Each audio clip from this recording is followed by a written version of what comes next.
Business Challenge, le magazine nigérien de l'économie et de l'entreprise. Orange est sponsor officiel de Business Challenge. Orange Niger, des solutions business au service de vos ambitions.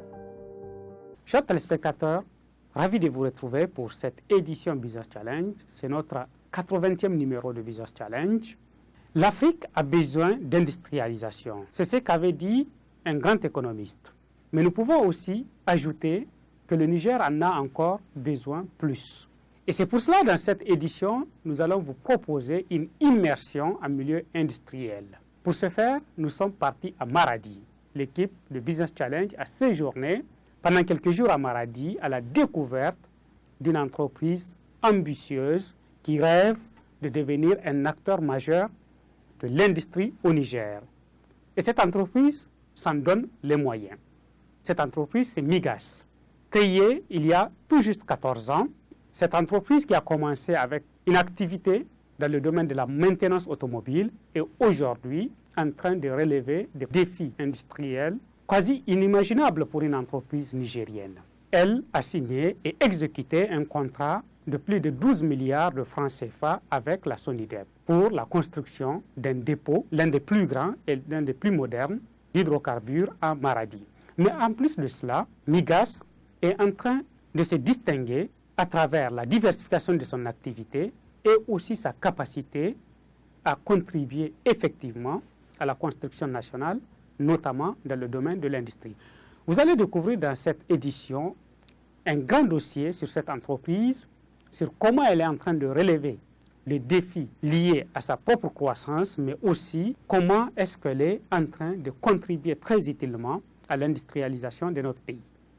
Nous poursuivons notre tournage à Maradi avec un deuxième thème, cette fois-ci autour de l'entrepreneuriat des jeunes. Nous vous parlerons de comment est-ce que les acteurs économiques de Maradi, notamment la jeune génération, sont en train de se reconvertir pour passer du commerce à l'entrepreneuriat vers de nouveaux créneaux porteurs, notamment l'industrie, les services et l'agrobusiness. Et nous clôturons cette édition en revenant à Niamey, où nous allons partager avec vous une séance de motivation organisée par CUNET à l'endroit de ces commerciaux.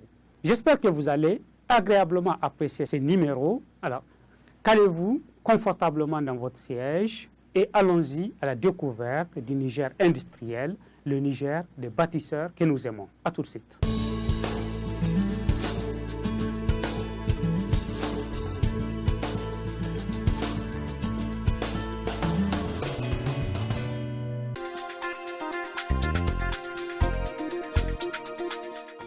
Maradi, capitale économique du Niger, est aujourd'hui en pleine métamorphose. Sur le plan des activités économiques, tout comme en ce qui concerne le développement du paysage urbain, la ville de Maradi et la région de manière générale connaissent des mutations profondes. Les activités économiques longtemps centrées sur le commerce sont progressivement diversifiées. Au sein des familles commerçantes traditionnelles de Maradi apparaissent de nouveaux types d'entrepreneurs. Ces entrepreneurs ont en général pris la relève de leurs pères commerçants et explorent de nouveaux horizons. Ils sont en général jeunes avec un bon niveau d'instruction. Ils investissent dans les services, l'industrie et l'agrobusiness. La conjoncture économique de plus en plus difficile pour les activités du commerce, du fait, entre autres, de la récession du Nigeria, accélère aussi le rythme de reconversion des acteurs économiques de Maradi vers d'autres créneaux plus porteurs. Sur le plan des infrastructures, la ville et la région de Maradi se modernisent aussi à grands pas.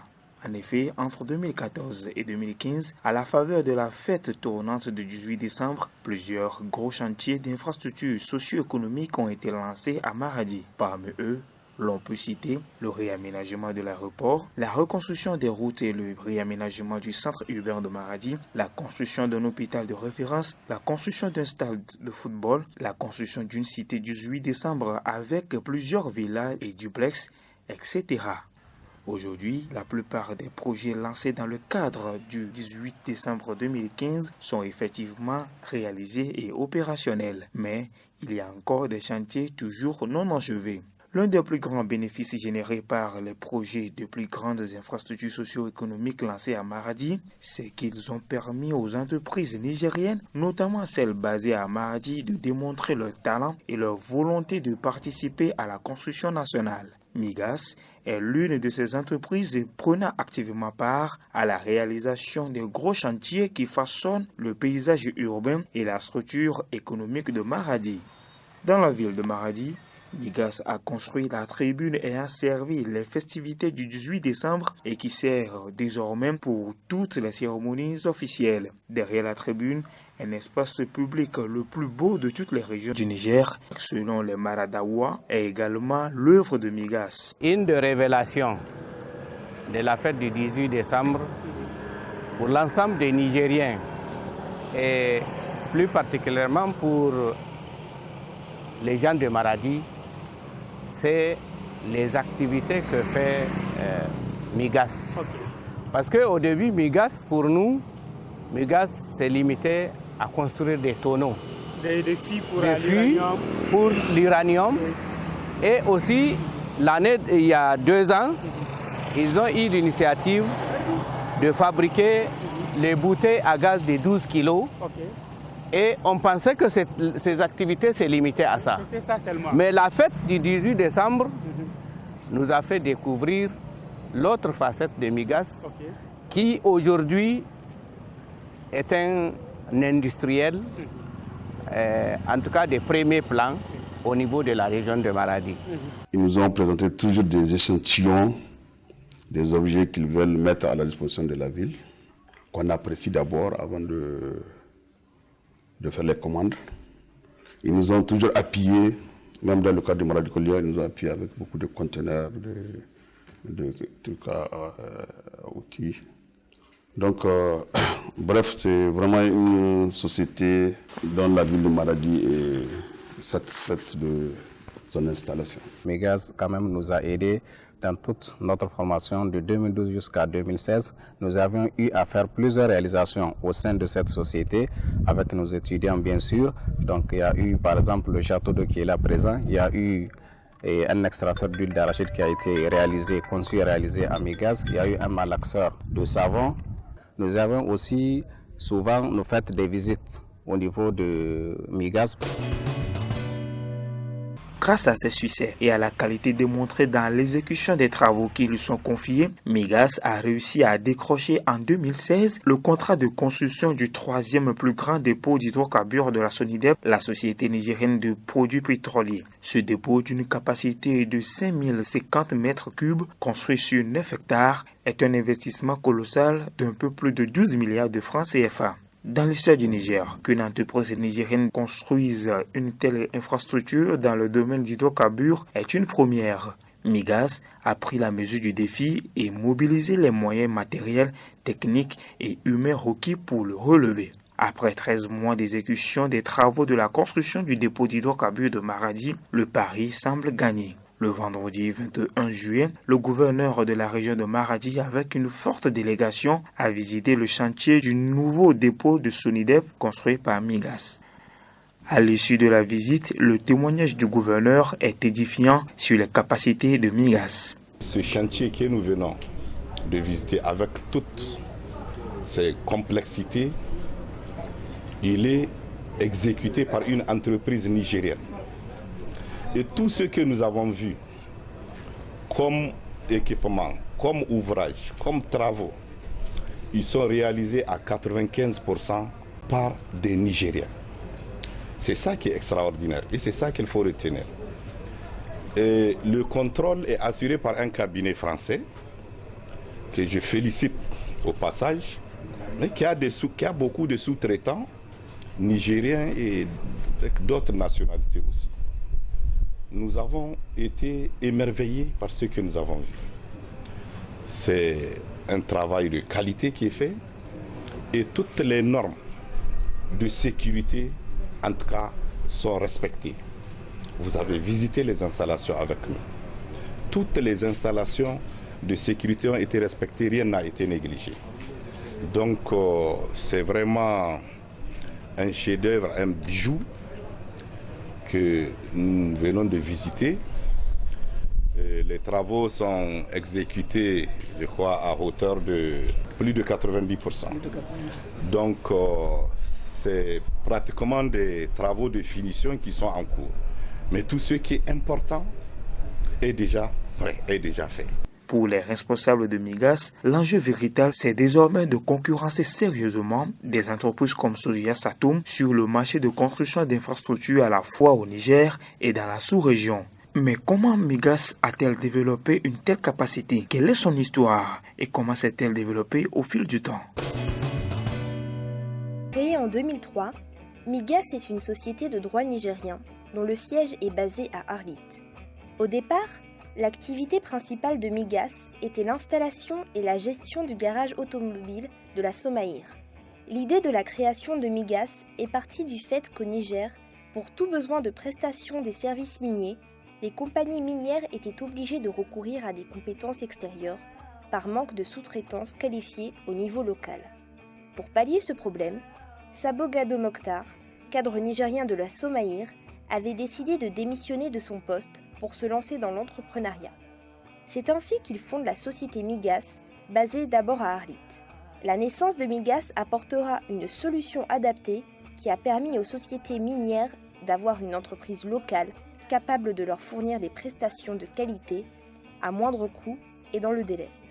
Plus tard, pour répondre aux besoins d'emballage métallique nécessaires au conditionnement des minerais, l'uranium notamment, la société Migas a ouvert une usine dénommée Migas FU.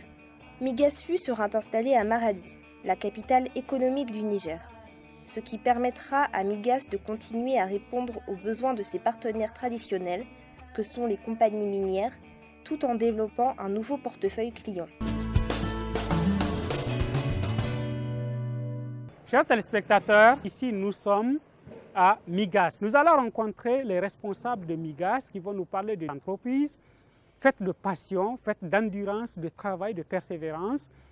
Ils vont nous parler aussi de leurs projets, de leurs ambitions, mais surtout, nous allons pouvoir voir les activités qui sont réalisées ici, dans l'usine basée à Maradi, une usine dans laquelle Migas a pour cœur de métier la construction métallique. Et vous allez voir, l'entreprise fait de merveilles avec les métaux à travers le travail sur le métal. Monsieur le directeur général, bonjour. Bonjour. Ravi de vous retrouver. Parlez-moi de Migas, de son histoire. Comment tout a commencé? Ça a été créé en 2003.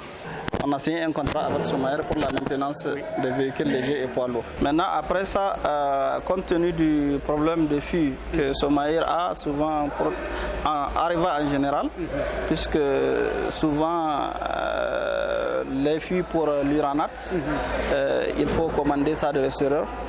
Immédiatement, on a pensé à créer Migas FU en 2005. En 2005, là, c'est pour 2 ans après. 2 ans après, pour la production des fûts, pour un besoin d'Areva, dans le cadre du transport de l'uranate. On a le projet d'aller un peu partout dans le Niger. Donc, on a fait un choix. L'étude du marché encore. Au tout début, on a pensé avec le voisinage avec le Nigeria. En fait, l'étude du marché nous a montré que ce n'est pas seulement les fûts pour l'uranate. On peut faire les fûts même pour l'huile et ainsi de suite. En tout cas, tout ce qui est emballage. Maradi est un marché qui peut accueillir. Qui peut accueillir, à part Areva, d'autres clients. Et la matière première pour faire les fûts aussi, vous l'avez avec plus de facilité ici? Non, on la commande généralement de l'Europe. De l'Europe? On commande de l'Europe. Les barres métalliques là? Non, c'est la tôle. C'est la tôle. Qui est là, par exemple, c'est à travers ArcelorMittal qu'on passe la commande. Alors ici, nous avons l'usine, mais je pense que comme tout a commencé à Arlit, vous avez aussi notre base à Arlit. Oui, on a le siège social, je dirais qu'il est toujours à Arlit. Le siège social. Présentement, après la création, là c'est un détachement, si je peux l'appeler, pour créer déjà la partie Migas FU et tout ce qui est emballage métallique. C'est pas seulement les fûts, tout ce qu'on fait des réservoirs et tout ce qui est travaux de chaudronnerie. Avec le temps, Migas FU est devenue une usine de construction industrielle intervenant dans plusieurs domaines d'activité, à savoir les études et ingénierie, la chaudronnerie, la construction de charpentes métalliques, la tuyauterie acier noir, acier inox, PEHD, PVC et Galva. Le montage mécanique et pomperie. Les travaux de génie civil.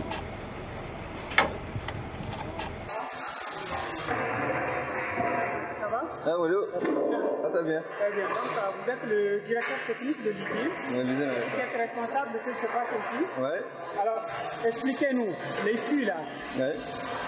C'est l'activité principale qui se fait ici. Oui, c'est l'activité principale.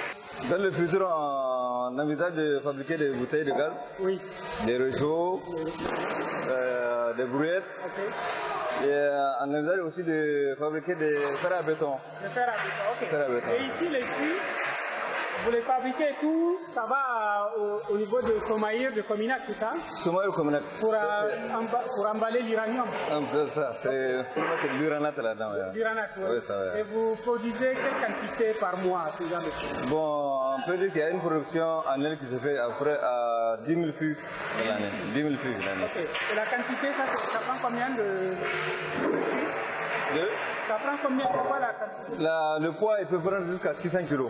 600 kg. 600 kg, oui. Il peut prendre 600 kg ça? 600 kg, oui. Okay. Alors, le processus, ça commence par, je vois des feuilles métalliques là. Voilà, ça des tôles d'épaisseur 1,2. 1,2. C'est une tôle prédécoupée qui vient d'Europe. C'est une commande Alciror. Ok.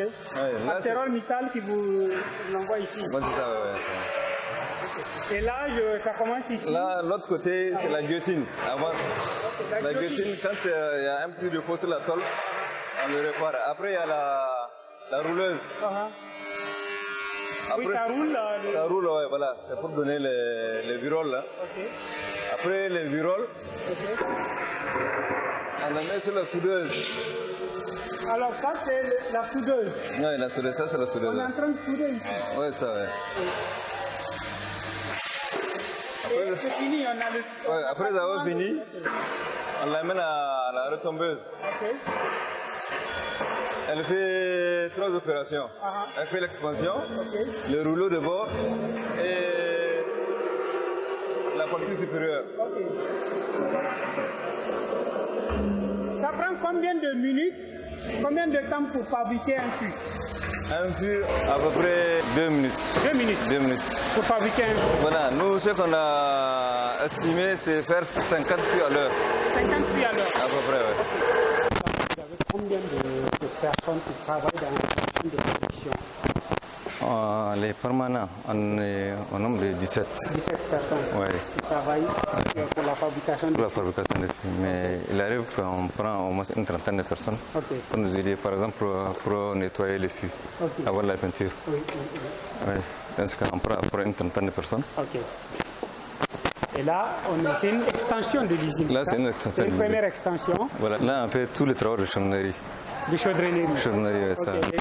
Les châteaux d'eau. Les châteaux d'eau, les bacs. Alors ici, qu'est-ce que vous êtes en train de faire? Là, ce sont des bacs. Ça, c'est des poubelles? Des bacs à poubelles, ça. On est en train de faire pour la mairie. Pour la mairie, La mairie de Namaradi. Oui. Ouais, d'accord. On a une commande de 10 bacs poubelles. Et vous les faites sous quel délai? Il faut combien de temps pour faire ça? Pour faire ça, pour les faire normalement, on ne doit pas dépasser. Les 10, on ne peut pas dépasser. Après une vingtaine de jours. Alors là, je vois aussi d'autres personnes qui travaillent. Oui, on a des machines. Celle-là, c'est une guillotine. Une guillotine. C'est pour, sert à quoi? C'est pour cisailler les métaux, les tôles. Ok. Quand vous avez des feuilles de tôle, on peut les cisailler, on les découper comme on veut. Tout ça, là, ça a été découpé à la cisaille. Après, il y a une plieuse. Ça, c'est pour plier les tôles. C'est ça la plieuse? C'est ça la plieuse, oui. Et alors, je vois le dispositif pour le gaz, là. Oui. Là, elle a une rouleuse qui fait pour rouler la tôle, une capacité de presque 30 mm. Mais il y a une neuve qui est là, qui est couverte, qu'on n'a pas encore installée. Là, vous avez parlé Ça, c'est un centre amplisseur. Un centre amplisseur de gaz. Alors c'est là qu'on peut le recharger de gaz. De gaz, ça là, ouais, ça. Les bouteilles de gaz domestique là. Oui, ça, ouais. Ok. C'est vous qui fabriquez ça? Si, on les a fabriqués ici. Ok. C'est quoi la matière? La matière là, ce sont des panneaux sandwich. Des panneaux sandwich, comme pour les classes préfabriquées. Préfabriquées là, c'est avec ça qu'on a fait le. Okay. Mais là, c'est en cours de fabrication. Okay. Ouais, ça. Ouais. Après, il y a la cuve pour la contenance du. Ouais. Ça aussi, c'est vous qui l'avez fait? C'est nous qui l'avons fait ici. Ouais. Ça, c'est un 11 tonnes. 11 tonnes. Actuellement, on est en train de fabriquer un 20 tonnes. Ok. Il y a un troisième qu'on va fabriquer qui fait 50 tonnes. Alors, quand tout c'est parce que vous utilisez beaucoup de métal, beaucoup de fer, vous arrivez à avoir le fer ici au niveau local ou bien vous commandez tout? Non, on le commande. Vous le commandez de France? Non, pas. Tout ce qui est profilé, on le commande au Nigeria. Au Nigeria? Oui, le profilé. Ouais. C'est quoi le profilé? C'est ça, les cornières, les tubes et... Qu'est-ce qui fait qu'on n'a pas de fer ici? Est-ce que c'est parce que normalement on dit que notre sous-sol est riche en fer, non? Il n'y a pas de gens qui on a le fer, mais on n'a pas de fonderie. Ah, il faut une fonderie pour une fonderie pour pouvoir traiter le minerai. Est-ce que ça, c'est quelque chose que Migas peut faire un jour? Bon. Vous pouvez faire ça? Le Migas peut le faire. Ok. Mais c'est un grand projet. C'est un projet vraiment. Parce que vous dépensez quand même beaucoup d'argent.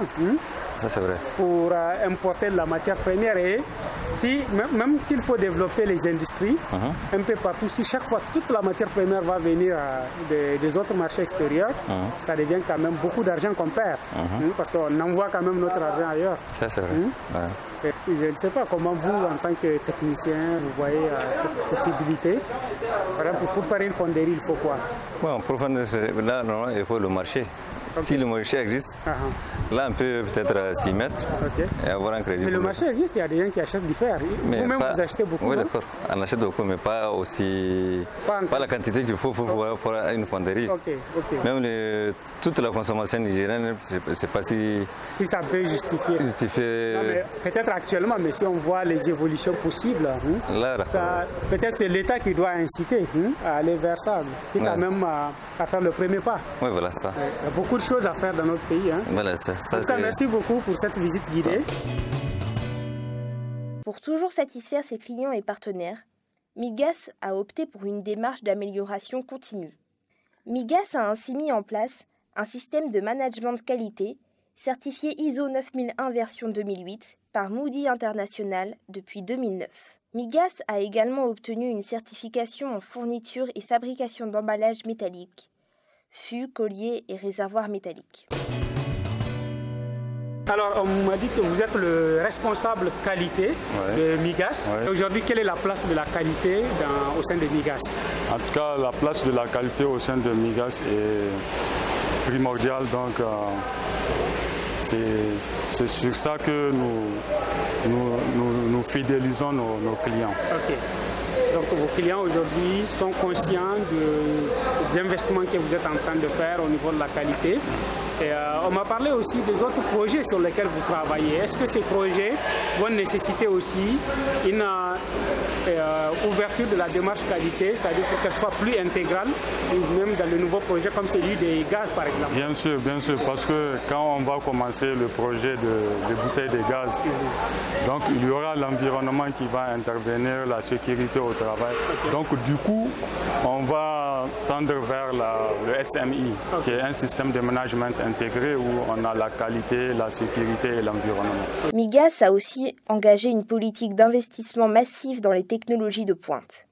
Elle dispose aujourd'hui d'énormes moyens professionnels de travail, tels des matériels de manutention comme des palans à chaîne de 1 à 15 tonnes, des tire-forts de 1 à 5 tonnes, des porte-chars de 30 tonnes, des nacelles biénergie, des robots à soudure et bien d'autres. Grâce à la qualité de ses services, la société Migas a obtenu le contrat de construction du site du dépôt de la SONIDEP.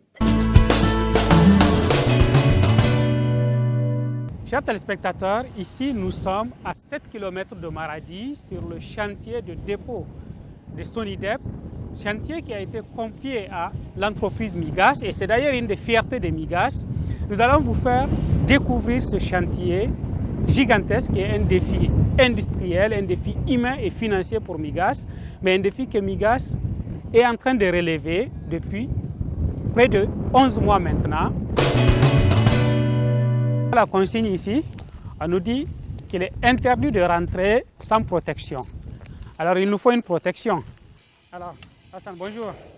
Vous êtes responsable du chantier, alors le directeur du projet. Alors ça nous ferait grand plaisir de faire une visite guidée avec vous pour qu'on comprenne comment ce projet-là fonctionne. C'est l'entrée principale du dépôt. Ok. Là c'est la guérite. Donc le point de départ quand un camion vient, oui. Déjà on passe par la porte d'entrée. Alors ici, les camions, tous les camions qui viennent passent par là. Que ce soit pour le chargement ou le déchargement, ils passent par là. Ok. Là, le premier point, c'est le parking des camions. Ok. Le parking est conçu pour occuper au moins 50 camions. 50 camions simultanément. Déjà, il passe par là. Okay. On va savoir qu'il est chargé. On va voir le tonnage. Ça, c'est un poste. Okay. Là aussi, c'est un poste. Okay. Et ici, on peut monter du maquis. Oui, on peut monter. Alors, quand on monte, c'est pour faire le chargement. C'est pour faire le chargement. On peut voir comment ça va passer. Avec ça, on bascule ça, ça rentre directement dans la citerne, le réservoir. Donc là, il y a un compteur, donc pour voir ce qui a été chargé. Et ainsi de suite. Pour charger, soit de ce côté, c'est même ça pivote. Je vois on peut charger en même temps 3 camions. Oui, on peut charger en même temps. Bon, on peut dire 2 camions, puisque si le camion reste ici, on peut charger depuis. Là, c'est le poche chargement. Le déchargement, il y a 4 aussi. Il y a 4 aussi. C'est pas la superficie de ce projet, le tout total, ça fait 9 hectares. Je pense que l'espace occupé doit faire autour de 5 hectares. 5 hectares. Mais l'ensemble du... Oui, ça doit faire 9 hectares. 9 hectares. Et 9 hectares, alors vous me disiez qu'en termes de capacité... Oui, ça a une capacité de 5050 mètres cubes. 5050 mètres cubes, qui équivaut à 5 millions 50 000 litres. Alors, en termes d'investissement, c'est quoi le volume d'investissement réalisé? Autour de 12 milliards 900. Et vous êtes en train de travailler depuis quel temps maintenant? Maintenant, on est en train de travailler depuis presque 1 an, puisqu'on a démarré le 7 juin. Donc, mais quand même, on a fait les travaux, y compris, on est toujours dans le délai, puisqu'il y a des travaux supplémentaires, pratiquement qui sont en cours ou bien presque finis, et toujours dans le délai. Donc, si on tient compte déjà, on est toujours dans le délai. Tel que le mur de clôture, qui n'était pas prévu, qui n'était pas dans le premier projet, maintenant qui est pratiquement à sa fin, et bien pas mal d'autres réalisations. Sur un chantier comme ça, il voit beaucoup de monde, vous avez combien de personnes? Donc ça dépend. Au pic, on était à 350 personnes. 350 personnes. Donc on a démarré timidement avec une cinquantaine de personnes. Après on est arrivé autour de 350. Présentement, on a un peu fini l'effectif, mais comme c'est la finition encore, on est en train de mettre le paquet pour tout boucler. Donc on est au nombre de 200 personnes présentes. 200 personnes. Oui, présentement. Alors on m'a dit, je pense autour de 90% en termes de réalisation. Oui, si on prend, bon, la première phase pratiquement, elle est pratiquement finie à 100%. Maintenant, y compris les travaux qui se sont rajoutés, on peut estimer le tout autour de 90%. Et franchement, tout peut finir en un mois. C'est-à-dire d'ici septembre au maximum. D'ici septembre au maximum, on peut tout finir. Alors, pour Migas, on a dit que ça c'est à la fois un grand défi et aussi une fierté. Alors, une fierté et un défi sur quel plan? Quels sont les défis que vous avez dû relever par rapport à ce projet-là? Le premier défi, je pense, quand on dit un projet d'une telle envergure, c'est du jamais vu. D'abord, au tout début même pour l'appel d'offres. C'est un appel d'offres international. Ça m'intéresse de voir si on peut aller ici parce que je vois des échelles, on peut monter. On peut monter. C'est un appel d'offres international et on est la seule entreprise nigérienne pour postuler parmi presque 14 entreprises. 14 entreprises qui ont postulé pour ce. Ok. Alors, après ce chantier, vous disiez que Migas est en train de voir comment... Oui, Migas est en train de voir comment est-ce qu'elle peut, elle aussi, affronter des marchés à l'extérieur du Niger, comme on le fait. Et parallèlement, on a d'autres projets, notamment les bouteilles de gaz. Et bientôt après. Alors les bouteilles là, c'est vous-même qui allez fabriquer maintenant? On va fabriquer ça ici. Déjà, les machines sont en commande. Donc là-bas à l'usine, on va bientôt démarrer la production. Au Niger aujourd'hui, je pense qu'un des grands défis qu'on a aussi, c'est les équipements agricoles. On est un pays qui doit développer son agriculture. Il n'a pas réussi à la mécaniser. Jusqu'à aujourd'hui, je pense qu'il faut. Est-ce que Migas est en train de voir dans ce sens? Oui, dans ce sens, par exemple, le côté avec la demande du projet, par exemple, CRS, ils nous ont approché pour des moulins à grains, des repères et ainsi de suite. Dès qu'ils nous amènent le modèle, vraiment on fait un prototype et on l'améliore puisqu'on a des ingénieurs, on essaie de reprendre le plan et d'apporter une certaine correction du point de vue amélioration. En tout cas, merci beaucoup. Et puis, bon vent pour la suite. Merci. Fort de la qualité de son expertise et de ses produits, la société Migas a su gagner la confiance de plusieurs entreprises, institutions publiques, parapubliques et privées. Les produits et prestations de Migas sont aujourd'hui fortement appréciés par tous ses partenaires et utilisateurs finaux. Principalement, nous sommes très satisfaits des travaux réalisés par Migas. On peut dire vraiment sans embâche que c'est pour l'instant l'un des plus beaux, voire le plus beau dépôt pétrolier que j'ai vu en cours de réalisation. Les perspectives sont vraiment magnifiques, très importantes et nous espérons vraiment que ce dépôt satisfera la Sonidep. C'était effectivement tantôt des Français, tantôt des Italiens, en tout cas c'est sur la base d'appel d'offres. Et là on n'a jamais eu de Nigériens qui puissent en tout cas soumissionner, compétir avec les étrangers dans le cadre de la construction des dépôts. En tout cas c'est une fierté pour Sonidep. En tout cas c'est une fierté nationale qu'il y ait une société en tout cas comme Migas Société Nationale en tout cas qui est responsable en tout cas de la construction de ce dépôt-là. Nous avons quand même des superviseurs au niveau de Parlim France, effectivement, et moi-même, nous suivons en tout cas de très près la construction de ce dépôt. En tout cas, Migas a fait un travail remarquable, je veux dire, un travail de maître. Ce n'est pas courant, je dirais, de trouver des chantiers de ce genre exécutés par des entreprises locales. En général, c'est des entreprises qui viennent de l'extérieur. Elles viennent avec toutes leurs compétences. Bon, elles prennent quelques, je dirais, ouvriers qualifiés pour compléter et faire leur travail. Avec Migas, parfois on nous amène des formateurs qui viennent, qui nous forment même localement. Donc on peut dire que vraiment c'est un grand progrès pour nous les jeunes techniciens d'apprendre ce métier. Avant on les voyait mais on ne sait pas comment on les fait. Mais Dieu merci, maintenant c'est nous qui les faisons. Wannan aiki lalle da muna yin shi, me yadda muke yin shi da ba haka nan bane. Yanzu da muka zo nan gurin mun samu formation, an koya mana aikin da kyau. On peut ces travail-là, on peut les faire n'importe où, même pas au Niger. On peut même sortir ailleurs pour les faire. Vraiment, notre société là, elle nous a donné toutes les formations, elle nous a amené tous les formateurs qu'il faut pour mieux nous former. Mon propre métier, on m'a formé sur ça, sur la soudure.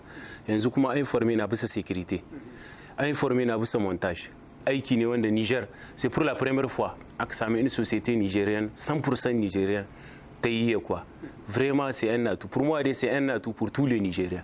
Avant le démarrage d'un chantier, par exemple ici, chez nous, dans de différents corps de métiers, ce qu'on fait, on fait ce qu'on appelle le plan de prévention. Là, c'est ce qui est important. Et une analyse des risques.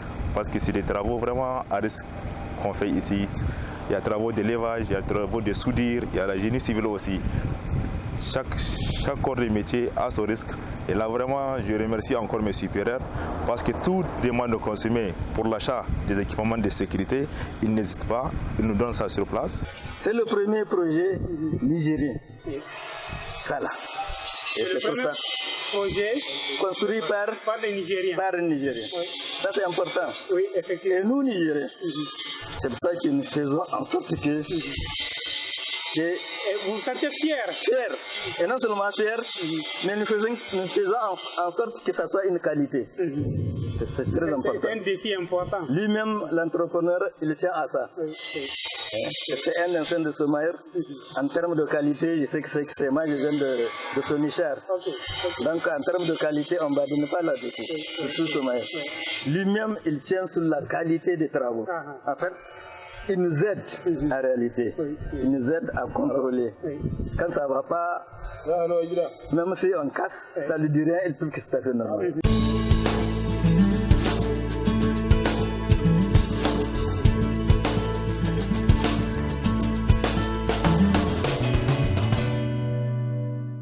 Chers téléspectateurs, ravi de vous retrouver dans cette deuxième phase de Business Challenge. Nous sommes toujours à Maradi et nous faisons ce plateau sur l'entrepreneuriat des jeunes à Maradi.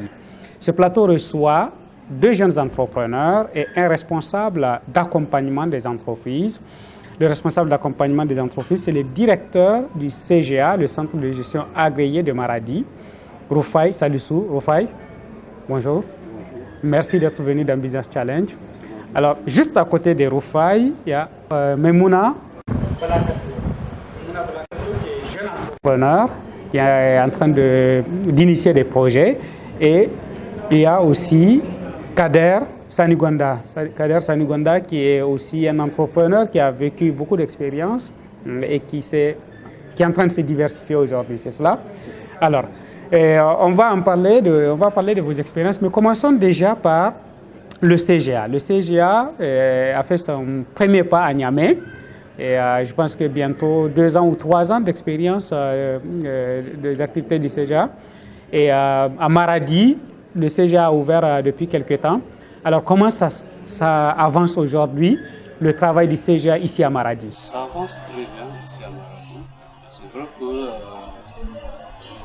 Maradi et Niamey c'est différent. Je veux dire que Niamey, les entrepreneurs sont déjà préparés à cette idée d'être dans le formel. Mais à Maradi, ce que nous avons déjà fait beaucoup de travail. Et vous avez commencé depuis quand? Nous avons plus de temps, ça fait 1 an. Ça fait 1 an, ok. Nous avons obtenu notre fin décembre 2016.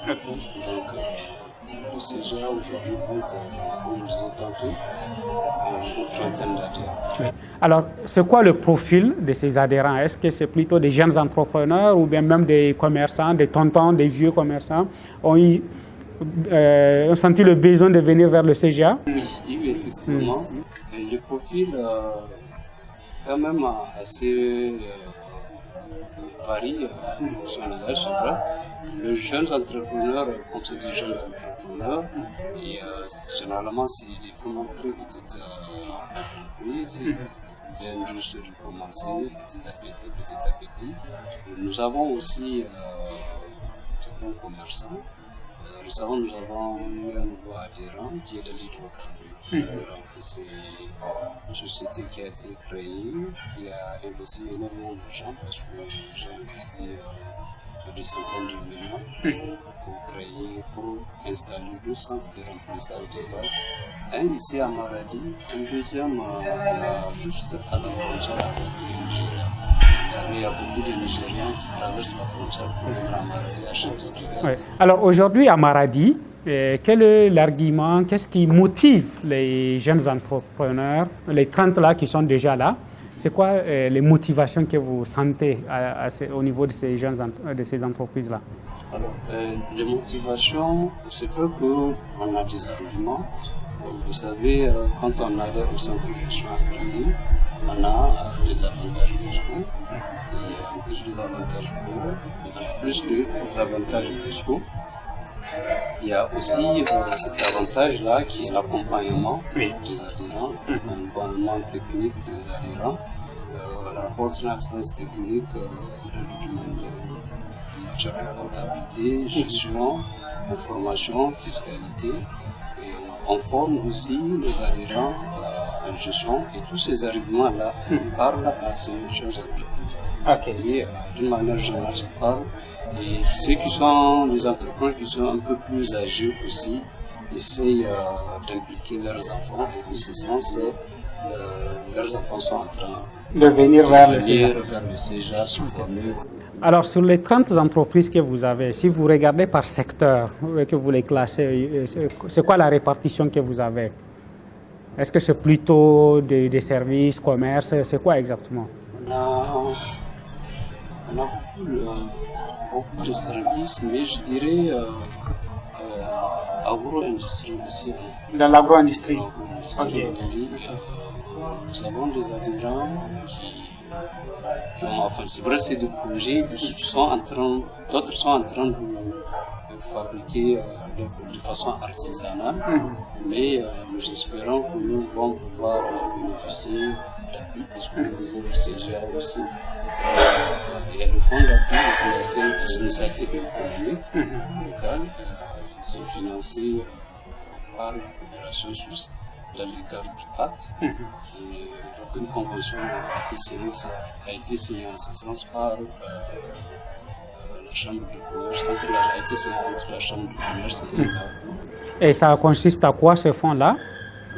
Le fonds-là est destiné à accompagner les porteurs de projets dans le domaine de la transformation, du conditionnement, de la commercialisation de produits agroalimentaires. Ok. Et l'accompagnement, c'est fait quoi? C'est 100% de financement ou c'est... C'est des mécanismes à coût partagé. C'est des mécanismes à coût partagé. 60% de subventions, 40% proportionnel plus ça. Ça va de combien à combien? Les fourchettes pour l'intervention du fonds, oui, le plafond. Alors, le plafond, ça va tourner autour de 6-7 millions. De subventions. De subventions et l'autre, le complément, le porteur de projet lui-même l'apporte. Oui. Alors, on va écouter maintenant les entrepreneurs qu'on a. Memouna, toi, tu démarres ton initiative entrepreneuriale. Dis-nous d'abord, c'est dans quel secteur tu es en train d'aller investir? Pourquoi tu as choisi ces secteurs-là et comment tu es venu à l'entrepreneuriat? Bon, quand j'entends Bala Kalto, je sais déjà que c'est une famille d'entrepreneurs. Et à Maradi, c'est comme ça, c'est valable pour Sanigonda aussi. Ça veut dire qu'il y a déjà dans l'ADN une certaine piqûre du commerce et de l'entrepreneuriat, n'est-ce pas? Bon, parle-moi un peu de comment toi tu es en train de faire les choses. En fait, le projet était là depuis que j'étais étudiante. Vous avez fait le Maroc, vous aussi, vous avez remarqué que le Maroc est un pays, c'est un grand producteur de jus naturel. Oui. C'est un grand pays agricole, il faut dire, et agro-industriel en plus. Et c'est de là que l'idée m'est venue. Je me suis dit, pourquoi pas, nous aussi au Niger, on a des fruits, on peut les transformer. Ok. Donc toi, tu vas faire de la transformation de fruits pour faire des jus. Des jus naturels. Quel fruit par exemple?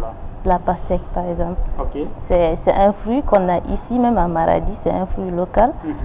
Bon, la consommation de la pastèque, on la consomme juste comme ça. Oui. On la transforme pas. On coupe, on mange, c'est tout. Okay. C'est tout ce qu'on fait avec la pastèque. Or que si on essaye de valoriser ça, et ça peut aller au-delà de ça. Genre, la pastèque sera vue autrement parce que c'est un fruit qui a plusieurs vertus. D'ailleurs, c'est très riche en eau, c'est un antioxydant. Voilà. Oui. Donc, vous voyez maintenant, et c'est produit ici à Maradi. Donc, ce qu'on a à Niamey, peut-être probablement, ça vient de Maradi? Ça vient de Maradi. Ok.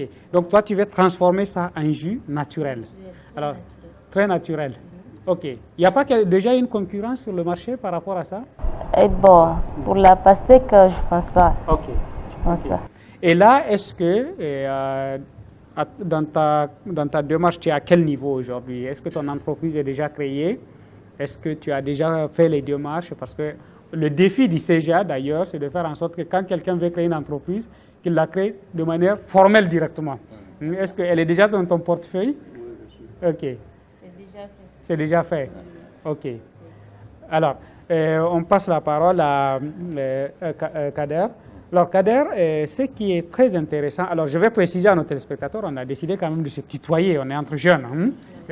Ce qui est très intéressant dans ton cas, c'est que tu as vécu une expérience, d'après ce que j'ai appris, quand je suis venu à Maradi. Tu étais dans l'industrie, Niger Plastique, c'est ça? Tout à fait. Et après, tu t'es reconverti, bon, c'était aussi une affaire familiale, mais tu t'es reconverti aujourd'hui dans les services. Et tu as fait un investissement qui est extraordinaire, un restaurant haut standing à Maradi. En tout cas, quand on rentre, moi, avant qu'on ait décidé de ce plateau, je suis venu déjeuner et je trouvais que c'est agréable. Alors, aujourd'hui, comment tu vis ton parcours d'entrepreneur ici à Maradi? Donc, merci déjà pour l'opportunité que vous portez à mon entreprise. C'est vrai que c'est du vécu. J'ai l'expérience de l'entrepreneuriat depuis un moment avec la société de production de plastique que vous connaissez, que vous venez de citer. Et c'est vrai, comme ma soeur s'y présente, j'ai eu la chance de vivre à l'extérieur et ça m'a ouvert les yeux. Donc, de tout simplement créer ma propre société afin de satisfaire, si vous voulez, la demande de la population. Okay. Moi, vraiment, ce qui m'a aidé, ce qui m'a ouvert les yeux, c'est justement de voir une ville comme Maradi, qui est quand même la capitale économique. Donc, ne dispose pas, si vous voulez, d'un lieu ou bien d'un espace agréable et moderne pour accueillir justement ces hôtes-là. C'est d'où j'ai eu l'idée de créer mon entreprise. Aujourd'hui, c'est avec une grande fierté que je vous dis que ma société, en tout cas, fait partie, si vous voulez, si vous voulez, la plus grande de la région, tout simplement. Ok. Alors, moi, ce que j'ai vu, d'abord, c'est le restaurant Plaza, c'est ça? Et le nom de la société, c'est quoi aujourd'hui? C'est KSG Plaza. KSG Plaza. Voilà. Alors, tu me disais que tu t'es inspiré d'une expérience à l'étranger. Tu as eu ton expérience où? J'ai eu la chance de vivre un peu en Europe et aux États-Unis. Et j'ai eu aussi l'occasion de travailler dans des restaurants, dans des fast-food. Donc c'est là où j'ai appris à aimer ce travail tout simplement. Je l'ai fait moi-même. Je me suis dit pourquoi ne pas le faire chez moi. Oui, oui. Donc aussi simple que ça. Oui. Donc après quand j'étais rentré chez moi, donc c'est vrai que j'avais la chance de trouver déjà une entreprise familiale où j'avais commencé à travailler. Donc, très malheureusement, on va dire 9 ans après, à cause de la nouvelle loi, donc j'étais contraint. La loi sur le plastique, voilà, c'est ça? Sur le plastique, donc j'étais contraint de fermer tout simplement l'usine et de me rabattre sur autre chose. Mais il y a une chose qui m'étonne, parce que quand tu dis les choses comme ça, la loi sur le plastique, effectivement, venait pour un peu permettre de préserver l'environnement, de nous permettre d'avoir un cadre de vie assez assaini. Mais elle a prévu aussi de pousser les acteurs économiques à aller vers la production et la commercialisation de sachets biodégradables. Mais pourquoi Niger Plastique n'a pas réussi la conversion, ou bien sa reconversion, pour faire du plastique biodégradable? Il faut dire que le délai a été court. C'était combien le temps? Voilà, donc j'avais quelques mois pour me préparer, fermer, envoyer les gens chez eux. Je suis désolé de le dire comme ça. C'est vrai qu'aujourd'hui, ça me rappelle des mauvais souvenirs. Mais ça a été très très difficile. Je n'avais pas suffisamment de temps pour me préparer. Je pense que la loi c'était en 2015. Tout à fait. Et la loi disait que les entreprises ont 6 mois, c'est ça, pour se reconvertir. 6 mois, c'est très court. Mais qu'il y a un dispositif d'accompagnement. Oui. Alors, est-ce qu'il n'y a pas eu, ce dispositif d'accompagnement n'a pas été déclenché? Personnellement, j'ai pas eu. Ok. Personnellement, pourtant j'ai fait le déplacement, j'ai fait en tout cas de mon possible pour limiter les dégâts, excusez-moi du mot. Mais franchement, je n'ai pas eu cette opportunité en tout cas. Ok. Alors, toujours est-il que du plastique au service, on a l'impression quand même qu'il y a eu un esprit de diversification qui a marché tout de suite. Alors, aujourd'hui, quel regard tu portes sur l'investissement dans le secteur, parce que ce que tu fais, c'est dans le secteur du tourisme et de l'hôtellerie aujourd'hui. Et quel regard tu portes sur ce secteur-là, particulièrement dans la ville de Maradi? Il est porteur, honnêtement, il est porteur. Et je peux vous garantir que ça va évoluer. Maradi, c'est la capitale économique et nous avons cette culture du commerce. Oui. Donc, nous connaissons déjà acheter et vendre.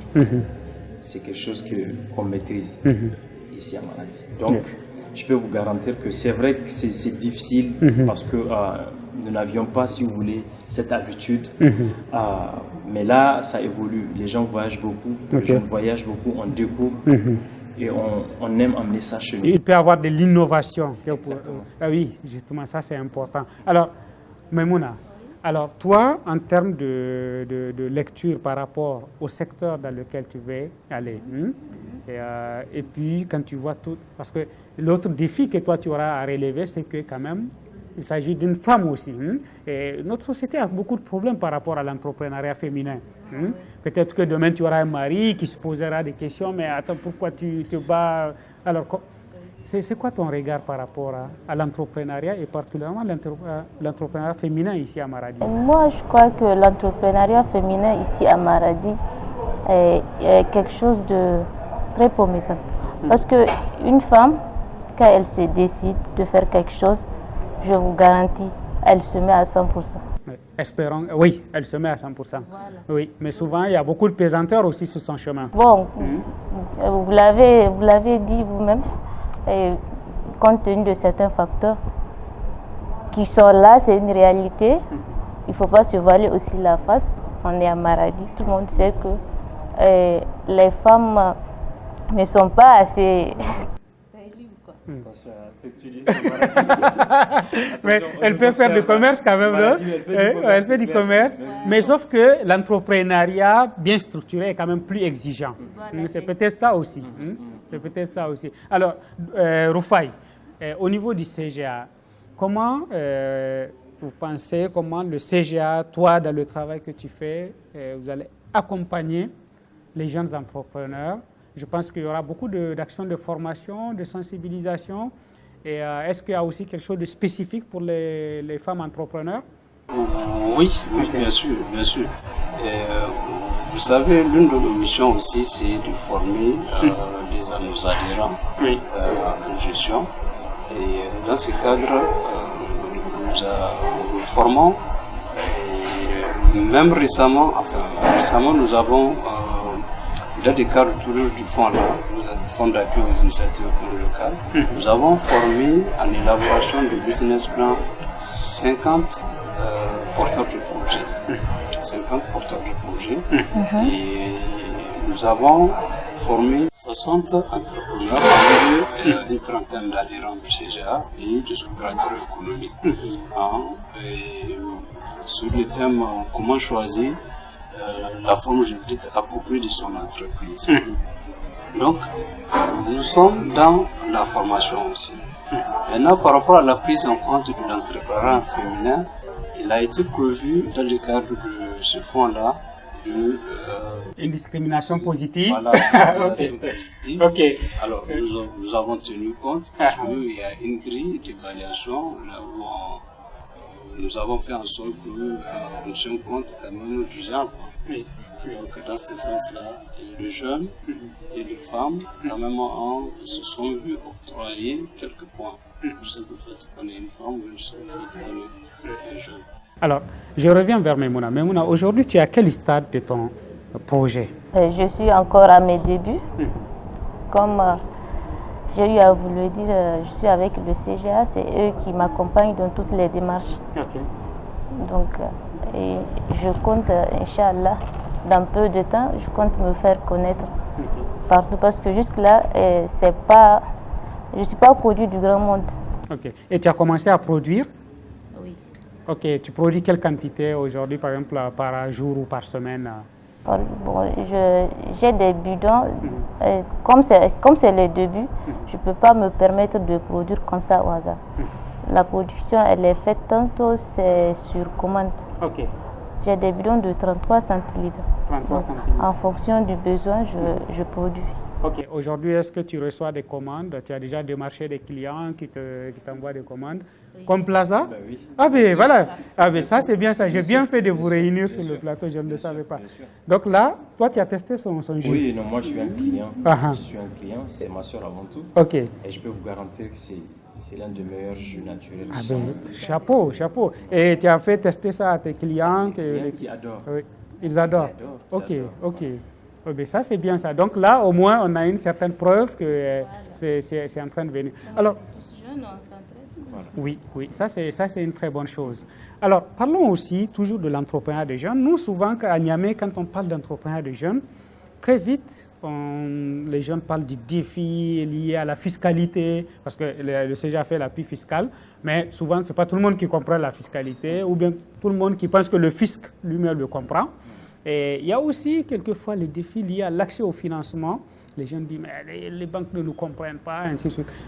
Vous, ici à Maradi, vous le vivez comment? Personnellement, oui, j'ai rencontré des difficultés, comme tout entrepreneur. Aujourd'hui, la CGA, grâce au directeur qui est là, qui nous a motivés, qui nous a sensibilisés, c'est beaucoup plus facile aujourd'hui. Ok. Maintenant, si je peux parler au nom de mes frères, c'est clair qu'ils ont peur. Parce qu'ils ne maîtrisent pas, si vous voulez, les sujets. Tout ce qui est fisc ici, tout ce qui est banque, tout ce qui est... Donc, ce n'est pas maîtrisé et les gens ne veulent pas s'engager dans des sujets qu'ils ne maîtrisent pas. Oui. Ici. Alors, maîtriser, c'est avoir un savoir technique ou bien... Tu me disais quelque chose quand même qui m'a tiqué tout à l'heure, avant qu'on ne commence. Tu dis, moi, j'aime faire des choses par passion. Exactement. Exactement. Bon. Est-ce qu'il y a beaucoup de gens comme ça qui voient le business de cette manière-là? C'est vrai que moi, à l'origine de ce projet-là, déjà, moi j'aime bien être dans un endroit sympathique, passer un bon moment avec mes amis, avec ma famille. Donc ça m'a déjà motivé quelque part. Parce que c'est très important d'investir dans quelque chose qu'on aime. Oui. Moi j'ai toujours été comme ça, je prends du plaisir à le faire. Donc chez les autres, je ne sais pas si c'est la même passion. C'est pas sûr qu'ils aient la même passion que moi de passer un bon moment dans un endroit, voilà, de détente et tout, et tout, et tout. Donc je ne peux pas parler à leur place. Mais ce qui est sûr, c'est que les gens préfèrent investir dans des domaines, en tout cas qu'ils maîtrisent. Ok. Alors qu'ils maîtrisent, là ça me pousse à comprendre une chose, qu'ils maîtrisent parce que ça veut dire qu'on reste dans j'achète, je vends. Et l'industrie, toi, normalement, si tu fais du jus, un moment, c'est quand même une industrie qu'il te faut.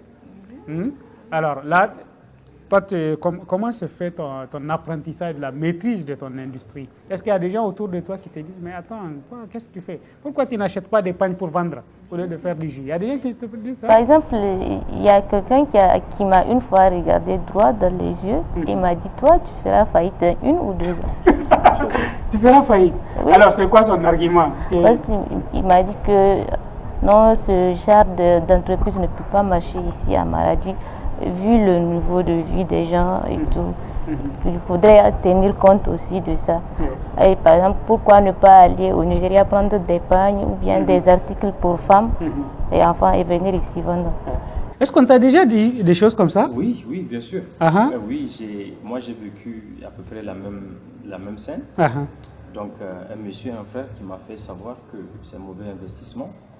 Que si le restaurant que tu fais... c'est pas qu'on n'aura plus ces étrangers qui vont venir investir. Il vaut mieux investir dans le conteneur de Continent Mekoneshinkara, comme on dit en ça. Mekoneshinkara. Donc je me souviens bien, là ça me fait marrer. Donc c'est vrai, on rencontre cette difficulté, parce que c'est pas évident quand tu investis, quand tu veux faire quelque chose de différent ici. Les gens ont du mal à accepter la différence, quelque chose, le renouveau comme voilà. Alors, toi qui accompagnes tous ces mouvements-là, parce que finalement, on sait qu'il y a une nouvelle génération qui vient bousculer quelques habitudes. Comment tu vois ça? Est-ce que tu as aussi des gens, parce que vous, je pense que tous les deux, on a la chance d'avoir des gens peut-être qui continuent. Est-ce qu'il y a des gens qui se disent, qui viennent te voir au CGA, je vais faire ci, mais après, avec ces contraintes-là, ils vont faire marche arrière ou ils n'ont plus envie d'avancer? Comment tu vis ce genre de choses? Oui, je reçois quand même des gens parfois qui hésitent par rapport à ça, parce que quand on dit formel, c'est transparence, tout. Oui. Et tout de suite, je leur explique que c'est dans leur intérêt de formel. C'est ce que je dis chaque fois.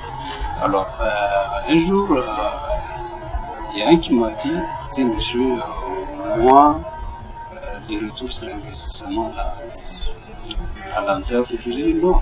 Mais il faut voir les choses à long terme quand on investit. C'est vrai que quand on prend une maladie, les gens ont l'habitude d'acheter et de vendre tout de suite. Avoir leur marge.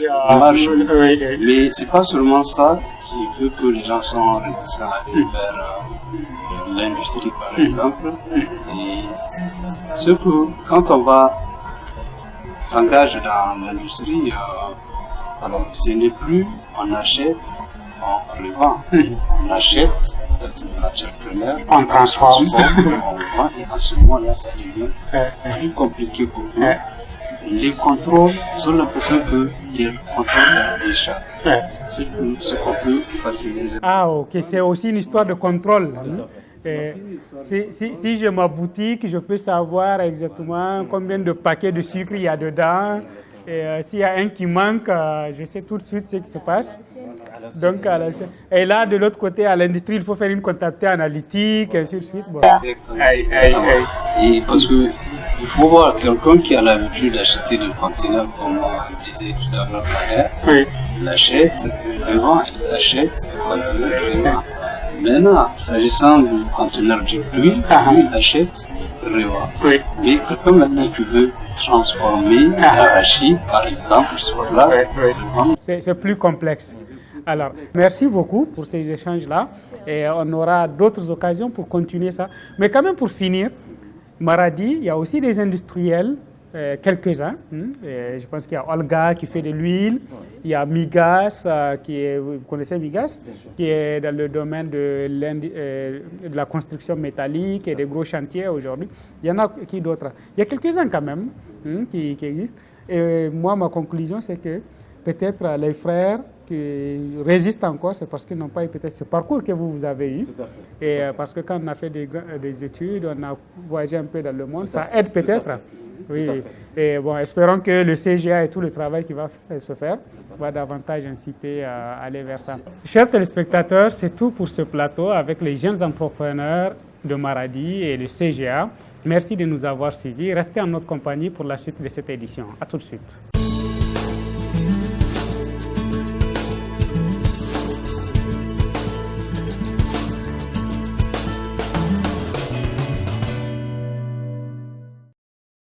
La salle du Palais des Congrès de Niamey a servi de cadre ce samedi 15 juillet 2017 à la formation en network marketing des revendeurs et ou distributeurs des produits et services de l'entreprise de vente directe Quinet. L'objectif de cette formation est de redonner une autre dimension dans la pratique de ce business au Niger. Outre la dynamisation du réseau, s'ajoute la volonté d'accroître le nombre d'adhérents du Quinet depuis 2012, l'année de sa pénétration sur le territoire nigérien. Ici en Afrique, nous sommes encore en retard par rapport à l'Asie et l'Europe, mais il faut dire que c'est un secteur qui représente beaucoup d'opportunités. Pour les années à venir, c'est-à-dire maintenant le boom il a commencé, n'est-ce pas? 2017 sera une très bonne année du marketing des réseaux. 2018, 2019, 2020 seront des années fantastiques dans le marketing des réseaux. Donc nous sommes venus pour parler avec les différents networkers, les différentes personnes qui sont intéressées à ce secteur, à savoir quels sont les avantages et comment mieux travailler pour avoir du succès. Le rêve, c'est le maître mot ayant été au cœur de cette rencontre. Pour les organisateurs, c'est la seule source de motivation des networkers dans ce modèle de vente multiniveau. À cette formation, les revendeurs et ou distributeurs des services de Quinet ont également eu droit à un nouveau produit, le Wave 15. C'est une activité où chacun est son propre boss et quand on dit chacun est son propre boss, on n'a pas l'habitude de travailler. On n'a pas l'habitude de travailler sans un patron. Donc, c'est en fonction de notre objectif que chacun d'entre nous va pouvoir développer. Et dans un premier temps, la première chose que quelqu'un doit avoir dans cette industrie, c'est d'avoir un rêve. La Wave 15, c'est vraiment l'ensemble de tous les leaders, c'est les structures qui accompagnent, qui forment tous les leaders qui veulent faire le marketing des réseaux avec l'entreprise QNet. Donc, c'est composé de plusieurs leaders qui sont vraiment engagés à faire la promotion du secteur. La vente directe, encore appelée la vente en réseau par cooptation, est une structure du réseau de vente dans laquelle les vendeurs ou distributeurs peuvent parrainer de nouveaux vendeurs et être alors en partie rémunérés par une commission évaluée à un pourcentage sur les ventes reçues. Au Niger, 5 ans après le démarrage de ces activités, le bilan est satisfaisant de par son taux de pénétration sur le territoire, son impact positif sur le quotidien du Nigérien. Aujourd'hui, nous sommes très contents d'être au Niger avec une vingtaine, plus d'une vingtaine de mille d'adhérents à cette activité et parmi lesquels nous avons plus de 7 à 8% des gens qui gagnent leur vie dans cette activité. 7% de 27 000, ça nous fait dans les environs de 1000 et quelques. On a aujourd'hui au Niger 1000 et quelques jeunes qui gagnent leur vie, qui entretiennent leur famille grâce à cette activité. C'est une activité économique. QNet est classé top 10 de l'industrie de la vente directe en Asie avec un chiffre d'affaires de près de 200 milliards de dollars. Chers téléspectateurs, j'espère que vous avez agréablement aimé cette édition Business Challenge. Vous le savez maintenant, vous pouvez toujours continuer à interagir avec notre équipe sur les réseaux sociaux, Facebook Business Challenge Niger, et vous allez nous retrouver sur Facebook. Vous pouvez aussi interagir avec notre équipe sur notre web magazine www.businesschallenge-niger et vous allez nous retrouver. Vous pouvez sur ces réseaux sociaux nous envoyer vos remarques, vos critiques, vos suggestions par rapport à l'émission Business Challenge, mais vous pouvez aussi suivre tous les samedis l'émission Agri Challenge que nous produisons et également nous envoyer vos remarques, vos suggestions. Nous sommes à votre service pour toujours continuer à améliorer ce que nous faisons. En tout cas, merci pour votre confiance et votre fidélité et à la semaine prochaine. Bonsoir. Orange est sponsor officiel de Business Challenge. Orange Niger, des solutions business au service de vos ambitions.